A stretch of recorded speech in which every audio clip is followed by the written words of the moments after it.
નમસ્કાર મિત્રો, ફરી એકવાર હાર્દિક સ્વાગત છે મિત્રો તમારું આ અમારા આજના વિડીયોમાં। મિત્રો, દેવાયતભાઈ ખવડ કે જેવો મિત્રો ગમે તેવો વિરોધ હોય અને દેવાયતભાઈ ખવડનું નામ ના આવે એવું તો મિત્રો બને જ નહીં, કેમ કે દેવાયતભાઈ ખવડ મિત્રો એક સારા માણસ છે, લોક સાહિત્ય કલાકાર છે અને મિત્રો તેમનો કોઈ પણ વાંક હોતો નથી, પરંતુ ગમે તે વિવાદમાં મિત્રો તેમનું નામ આવી જ જાય છે। અને મિત્રો આ વખતે પણ એવું જ થયું છે।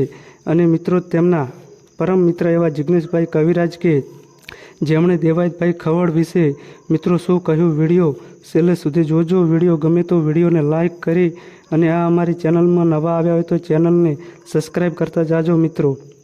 તો મિત્રો તમને જણાવી દઈએ કે જે દેવાયતભાઈ ખવડ કે જેમણે એક સાથે બે પ્રોગ્રામ લઈ લેતા મિત્રો આ વિવાદ શરૂ થઈ ગયો છે। અને મિત્રો આ વિવાદમાં સામસામે એટલે કે દેવાયતભાઈ ખવડ FIR નોંધાવી છે, ત્યારે સામેની પાર્ટી ભગતસિંહ ચૌહાણ કે જેઓ આયોજક હતા તેમને પણ દેવાયતભાઈ ખવડ ઉપર FIR નોંધાવી દીધી છે।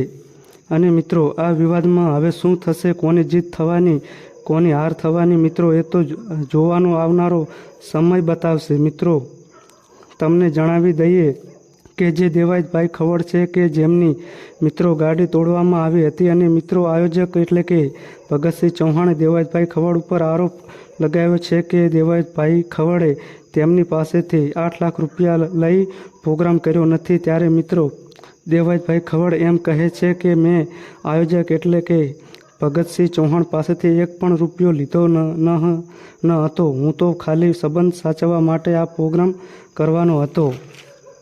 તો મિત્રો આ બંનેમાંથી સાચું કોણ હવે એ જોવાનું રહેશે। તો મિત્રો તમને જણાવી દઈએ કે જે જિગ્નેશભાઈ કવિરાજ કે જેમણે દેવાયત ખવડ વિશે શું કહ્યું હતું, તો તમને મિત્રો જણાવી દઈએ કે દેવાયતભાઈ ખવડ વિશે જિગ્નેશભાઈ કવિરાજે તેમને ફોન કરી અને મિત્રો તેમના આ વિવાદ વિશે મિત્રો સમાચાર લીધા હતા અને જે વિવાદમાં મિત્રો શું થયું, ગાડી કેવી રીતે તોડવામાં આવી, શું હવે શું થશે આગળ એ પણ મિત્રો બધા જે સમાચાર હતા તે જિગ્નેશભાઈ કવિરાજે લીધા હતા। તો બસ મિત્રો આજે આટલું, ફરી મળીએ એક નવા વિડીયો સાથે। અને મિત્રો આ અમારી માહિતી સોશિયલ મીડિયા આધારિત છે, એની ખાસ નોંધ લેવી મિત્રો।